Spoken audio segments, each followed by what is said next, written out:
Sauli alichaguliwa na Mungu kuwa mfalme wa Israeli baada ya Waisraeli kumwasi Mungu kwa kudai wawe na mfalme sawa na mataifa mengine. Na kama ilivyo kwa wengi, Sauli alipotiwa mafuta kuwa mfalme, alikuwa mtii kwa maagizo ya Bwana.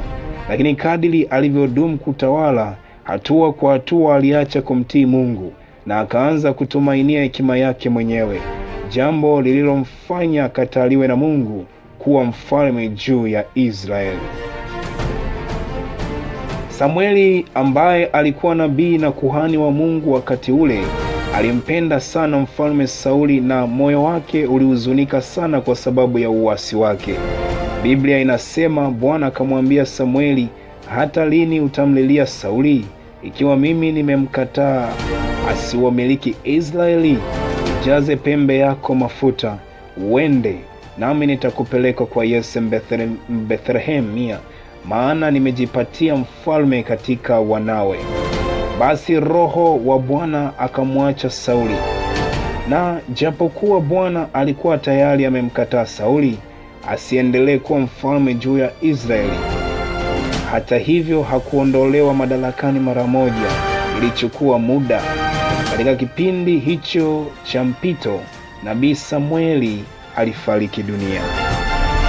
Katika kitabu cha Kumbukumbu la Torati 18:9-13, Bwana alikuwa amewaambia Israeli hivi: utakapokwisha kuingia katika nchi ya kupayo Bwana Mungu wako, usijifunze kutenda kwa mfano wa machukizo ya mataifa yale.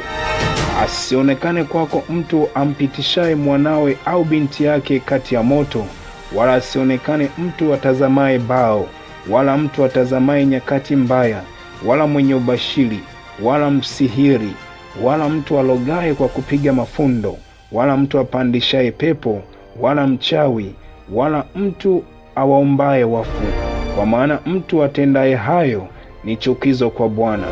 Kisha ni kwa sababu ya hayo Bwana Mungu wako awafukuza mbele yako. Uwe mkamilifu kwa Bwana Mungu wako. Mwisho wa kunukuu. Hivyo ni dhahiri kuwa Mungu hahusiki kwa namna yoyote na mambo ya upigaji ramli, kutazama bao, utabiri wa nyota, ubashiri, usihiri, kuloga, kupandisha pepo, uchawi na kuomba au kuombea wafu.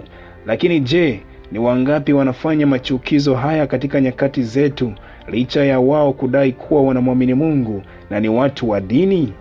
Bila shaka jibu unalo.